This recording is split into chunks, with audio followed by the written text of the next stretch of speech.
A very warm welcome to you, and thank you so much for joining our Homeopathy 24/7 podcast.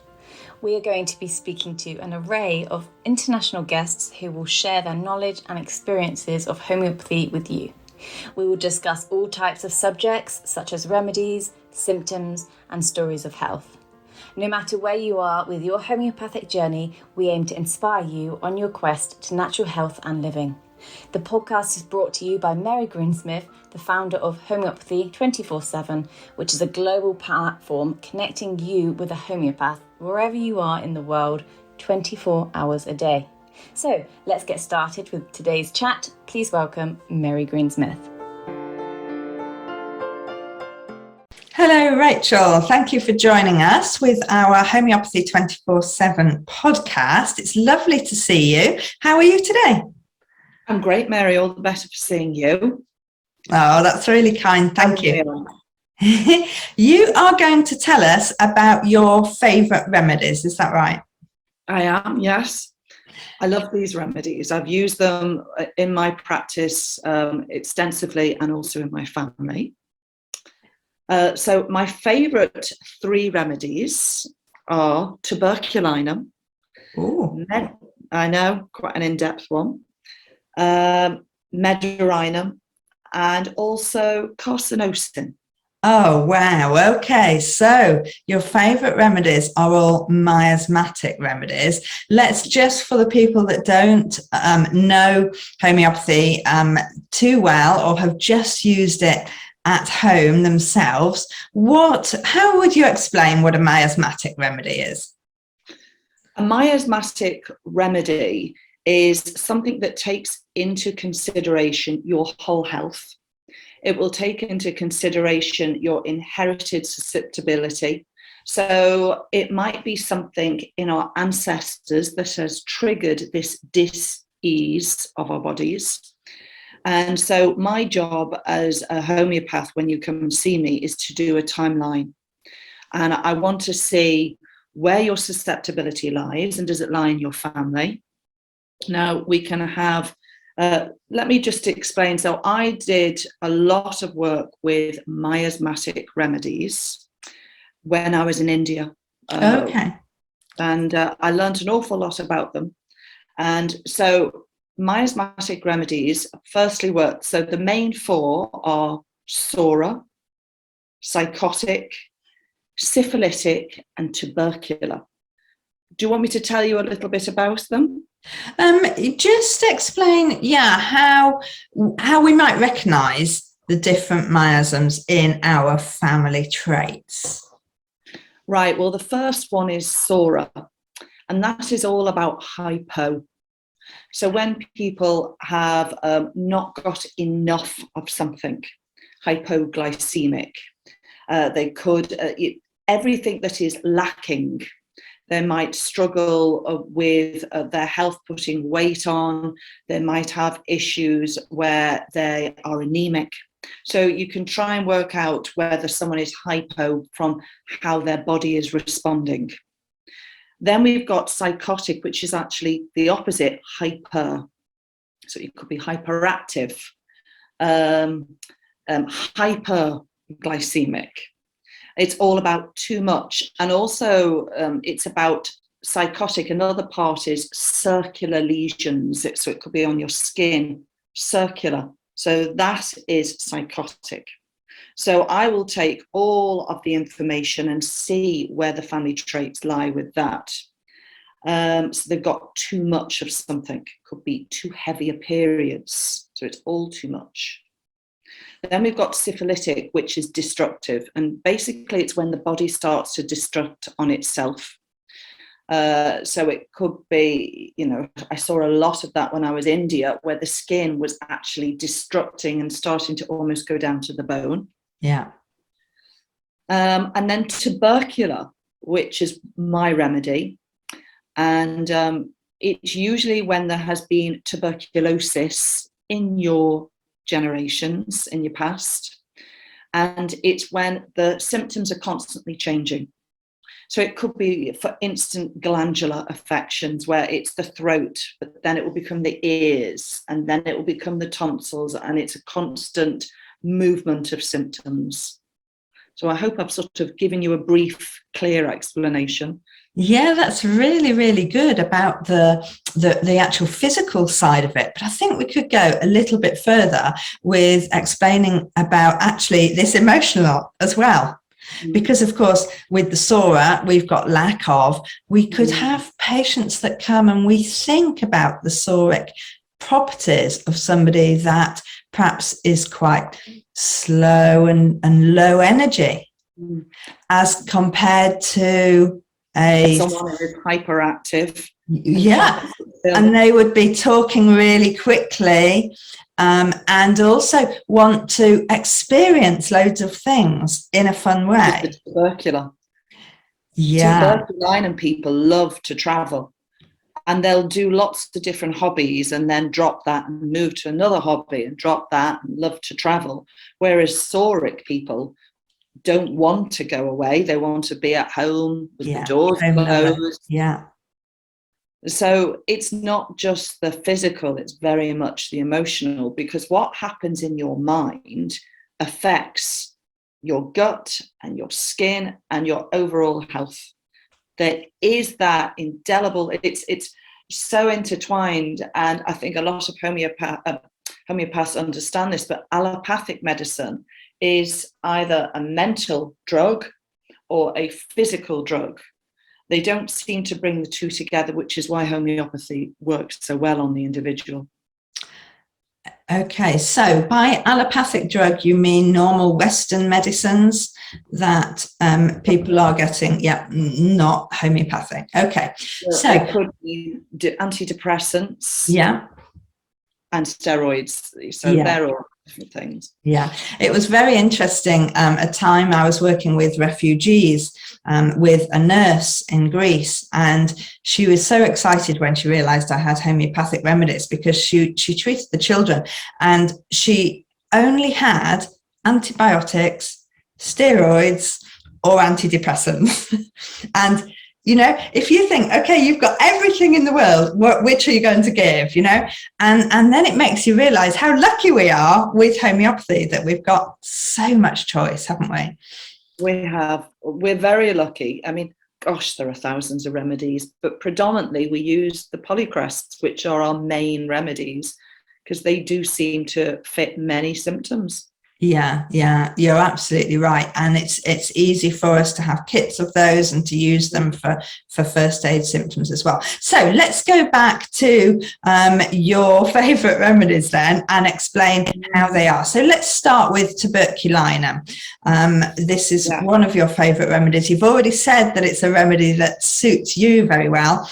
It also suits me very well, as people will know. I'm always moving around and living on boats and moving house. So tell us a little bit more about Tuberculinum.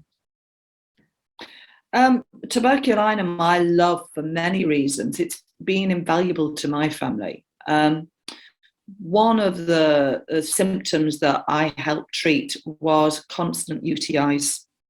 So my daughters were born with reflux in their kidneys, and they were on prophylactic antibiotics for nearly 6 to 8 years. And when you think back, I was a young mum. I didn't know anything else. When I started to train as a homeopath, it was actually one of the first things I wanted to treat in my family. And Tuberculinum is excellent for UTIs, as is Medorrhinum, which is my second. But Tuberculinum is good for recurrent UTIs. It's also good for me when I suffered constantly from glandular affections. Glands of the throat, the ears, the tonsillitis, it works beautifully with. And it's when you have someone in your family who has recurrent infection. So when someone is struggling with those recurrent ear, nose and throat, Tuberculinum is one of the remedies that would come in very useful. So I love that for all those reasons, and it stops the recurrence. Medorrhinum is something I use a lot in my practice, especially with women, as it's a great remedy for those really difficult menses when the periods are extremely heavy. when they can't actually go out and go to work. There's so much blood. Medorrhinum is good, but I've also actually found that I've had a lot of children who were conceived via IVF. Yeah. And Medorrhinum has come in very useful for them because they've struggled with a lot of catarrh and a lot of skin issues where Medorrhinum seems to be a good fit, as well as their emotional. They need that intensity of their mother and the mother's skin, and they struggle to soothe themselves and sleep on their own, even when they're, much older. And maybe they have a certain emotional issues that need to sort of be brought back a little bit, and it does help. And it's been a really interesting remedy that has come in useful for these children. They have reacted really well. My next remedy, Carcinosin. I think nearly everyone could do with the occasional boost of Carcinosin. There's never a week when I don't use it because suppression is indicated in Carcinosin. And everyone in every shape or form has had some form of suppression. And I like Carcinosin when there is indicated prolonged grief or prolonged trauma. And it could have happened in their childhood. It could have been a neglected childhood or certain elements of abuse, or maybe they've been in a difficult marriage for a prolonged time and they've lived in a period of fear or uncertainty for a long time. But on the outside, they're very sweet, they're very kind, they're lovely natured, but inside there's a lot of suppression. And Carcinosin helps move them forward. So that's another one of my remedies that's invaluable. We use these remedies a lot in our practice, don't we?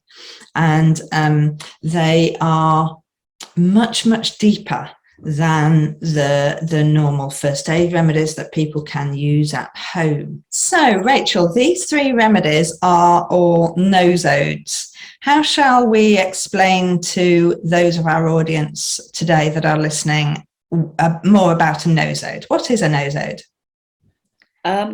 Right, well, nosodes need to be prescribed by a practitioner because they're very, as we've discussed, very deep acting, but they are homeopathic remedies of inactivated microorganisms such as bacteria or a virus, so completely safe. Yeah. But they help to uproot these inherited miasms that we all have being human beings. Yeah, so obviously people will be used to looking to see if there's cancer in the family history. So they will then understand, okay, I can understand how that is passed down.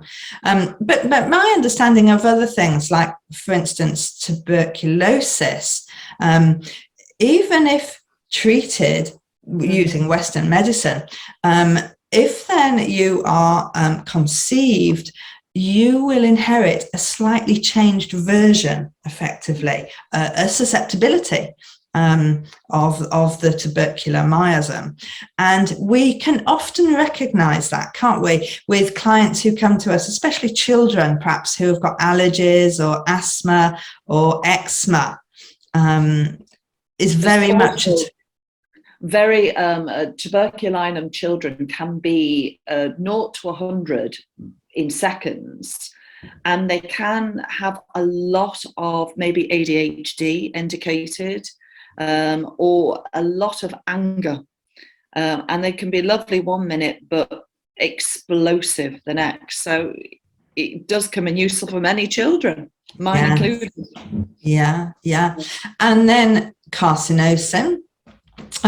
We use an awful lot for perhaps teenagers or adults that actually had responsibility very much in their upbringing, don't we? And so if they missed out on a childhood because they had to be responsible looking after somebody else, or looking after siblings, or looking after parents, or they just kind of missed out on childhood. Or often in certain societies, there is a lot of pressure put on children to succeed. Yes. Academically. And these children find it very overwhelming and might eventually start to rebel. And carcinosin is good for that suppression, because the child, for instance, might have wanted to have gone and been a singer, but due to the parental control, are being put into a job as an accountant. Yes. So they're following different roles that their body and their mind are telling them, due to that pressure to succeed as children. And also, if we got their pressure to get reward from your parents, to get recognition from parents, to do the right thing. Exactly. And I think, in certain countries, there is an awful lot of it, because understandably, the adults want them to succeed in life. Yes. But it can leave its mark on us. Yeah, absolutely it can. And carcinosin is also a brilliant remedy for guilt, isn't it? That feeling of guilt for not doing something. Lack of confidence. Okay. Yeah, so it's ideal for that. Yeah, it is. And we've all had it in our past somewhere, in every shape or form. Yes, of course. Yeah. And I suppose that's why at certain points in your life, it does suit such a lot of people, doesn't it? Then you've got Medorrhinum, which is very indicated as well in ADHD children, who are so restless that they're struggling to sit at school. Yes. And restless is a theme that runs through Medorrhinum. Restless legs, something that I struggled with, which is terrible. But often they can be in their own little world. And this is why it can be used in a lot of autistic children, who can be in their own little world one minute, dreaming, and the next minute they're restless and they can't control themselves. So it is a good remedy as an all-rounder, not just for the excessiveness of menses in women and bleeding. It has another theme that's ideal as well to be used for. Okay. And it's obviously, it's one of those remedies, isn't it, that's very good for people that love to party, love to experience everything, that enjoy living life to the full. Or alcohol. Yeah, okay, yes. Yeah, so excessives of life as well. If there is someone who loves to party, but also maybe drinks in excess, and maybe they eat in excess, and everything is high energy. Yeah. Rhinum. Yeah, of course. Yeah, we think of that a lot. Hopefully it will be building a picture up to people, because I don't know about you, but I often sit in a waiting room or in an airport, and or even watch a film. Yes. And I'll think about what miasm they are, and look at their family setups, because often you can have a father who might be Medorrhinum, but a mother who might be Psoric. Yes. So it's interesting how your family setup is. Yes, absolutely. But just starting to understand, because often, obviously, we like to see our clients, we like to hear them, we like to, and that's why prescribing a remedy doesn't really work, does it, when you're typing? Because I say, no, I need to hear how fast you're speaking. I need to hear the energy that goes into the words that you say. And we can only do that by listening and watching. And so actually, when we have a consultation, we're taking in a whole lot more, aren't we, than actually what we're being given. It's all about putting the pieces of the jigsaw together. You might have someone who will be bouncing off the sofa when they're speaking to you, or who is huddled with a jumper with the fire on and the curtains closed. And so straight away, there's your indications. And these are all jewels for homeopaths. This is why every day is different, which is wonderful. One of the reasons why I love being a homeopath is that every day is completely different. What brought you to homeopathy? Why did you decide to become a homeopath? It's a really interesting question because, you know, I grew up in the late 70s and 80s, and, you know, I find that the media are not keen to promote alternative health. And, you know, being a doctor's daughter, I grew up on antibiotics because we didn't know the full effects of antibiotics then. We just saw them as this wonder drug, and I was always ill. And I had glandular fever, and I had to have some life-saving operations. And I was generally a very ill person. There was a lot of dis-ease in me. And then when I started having children, I noticed, miasmatic, that the same thread was running through my children, and I felt powerless. And one of my children developed horrific psoriasis. She actually had to be an inpatient at our hospital, and she was 16, nearly 17, and she actually had to retake her school year. Now, if you think about it, that's the physical, but there's a lot of emotional there as well. Yes, of course. And it really did affect her and me. The drugs that they give you are extremely severe autoimmune drugs that can stay in your system for years and harm you, you know, but they don't have any alternatives. And she was covered in psoriasis. That's when I started to do research, and you'll always find, I always use the term teeth, tried everything else, try homeopathy. Yes. I started researching constantly different forms. So I started with maybe vitamins, changing the foods we ate, everything I tried to make from scratch. And you'll find that it's one little seed grows into a very big oak tree. And eventually I came to homeopathy because I was abroad, and I walked past a pharmacy. They gave me something for a mosquito bite. It put that seed in my brain. And then I started to treat my children, and it grew from there. And what's so sad is that the world doesn't know enough about homeopathy, especially the Western world. We are occasionally, and I've found this, a lot of my ideas are poo-pooed by people. And when I reply to them, oh dear, have you had a negative effect from homeopathy? All of them will reply, oh no, I've never used homeopathy, I don't believe in it. And that's what I struggle to understand, is how you can feel that something doesn't work without using it and gaining this experience. You know, this is why I love skin, and why I have found that skin seems to be something that I enjoy treating, because I've been on the other end. Yes. I know what it's like to be a mother, and I know what it's like, you know, witnessing my child and all of the history of that.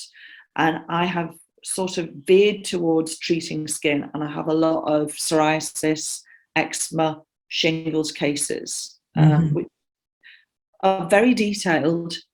I use a lot of different remedies because skin is very reactive. It's very sensitive. You can't go at it. You have to go very slowly. And a lot of people who come to me have been on allopathic steroids for many years. And it's all about doing the fine balance of homeopathic and allopathic, which do work together well, until the patient and the doctor decides actually they can withdraw from their steroids. And then I can start to treat them more as a whole using homeopathy. So it's a nice, gentle approach. And it works well. Also, I use tinctures when I do my skin cases, because I find that they react very gently and can be used with antibiotics and steroids and all the other medications. Okay, that's really interesting. And when were you in India? I was in India nearly 4 years ago, sadly. My aim is to go back this January. Okay. Obviously, I've not been able to go because everyone knows why, because of the lockdown. But I am going to be running and jumping to Calcutta. The people of India are just so welcoming. And I go to the Allen College in Calcutta, and you have such a wide, complex amount of patients. And then Dr. Banerjee and Dr. Saptashi Banerjee, who run the Allen College, they invite homeopaths to then see how they treat their patients in the slums. Now, we can arrive in maybe the countryside slum or the city slums, first thing in the morning, and you can see hundreds of people waiting to be treated. And so Dr. Banerjee and Dr. Saptashi Banerjee have to predominantly use miasmatic remedies because of the time. Okay. They don't have an hour and a half, 2 hours. So they base it on the symptoms. And remember that symptoms are our friend. We shouldn't be afraid of symptoms, and we shouldn't take medications to stop them, because it is our body's way of saying, hold on a minute, there's a problem. And the deep pathology that you see in Calcutta. But one thing I wanted to mention in India, you have to have diagnostic testing before and after you see your homeopath. Because they like to keep a record of how well homeopathy is working. That's brilliant. So all of these people come with their little plastic bags full of their scan results, their blood results, so that we can compare. And, it's so beautiful to actually see that is the remedy that's working. So that's really important for homeopathy, isn't it? Because if we can actually get these results published, then perhaps the world can realise that there's credibility. There is credibility, and there are thousands and thousands of cases. If you look, you will see them. Yes. You will not find them on the front page of your newspaper. No. But if you do the right research, you will find them. Yes, absolutely. Gosh. And so much is happening now, isn't it? It just does seem that now is a time in the world that people are realizing that there can be a choice. There are so many choices. And I often say to people, use homeopathy, go to the osteopath, go to the acupuncturist. And the key is educating yourself. Buy a book. Look online. Because once you start, it is a bit like a drug. It opens up this world, and you lie in bed at night and you think, wow, why didn't I know about this? But do you know there used to be homeopathic hospitals throughout the world and homeopathic ambulances? So I'm from Liverpool. There was a huge homeopathic hospital when my dad was growing up, the Hahnemann Hospital. Samuel Hahnemann, the founder of homeopathy. It's called the Hahnemann Hospital. And they were all closed down. But it just shows you how important they were and how well results that you have. But closing them down is a whole other story on why it happened. Yes, that's a really sad, isn't it? And perhaps we'll have a discussion about that, about how things are changing, and what's happening. But I do think that at the moment, with all of the things going on in the world, people are starting to ask questions, and that can only be a good thing. Good. Keep asking. Brilliant. Thank you so much for your time, Rachel. It's been an absolute pleasure to speak to you today. Thank you, Mary. Thank you. Enjoy your day. Thank you so much, Rachel, for such a brilliant chat about homeopathy today. I just love talking about the miasmatic remedies, and it is such an important element of homeopathy. Thank you so much for joining us. Now, next week, I am going to be talking about potency and dose, because this is something that we do just need to keep on talking about again and again and again. It's such a difficult area. for homeopathy. It is what makes homeopathy difficult, I often think. So I think it's a really, really important subject, and we'll be having a look at that in more detail next week. Look forward to seeing you there.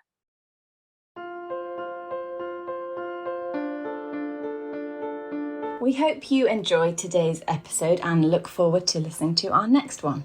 Please don't forget to follow our podcast on your chosen channel, and please do leave us a review so we can continue to share homeopathy with as many people as possible. If you do have any questions, please do reach out to us on any of our social platforms mentioned in the show notes. We at Homeopathy 24/7 hope to empower you on your natural health journey.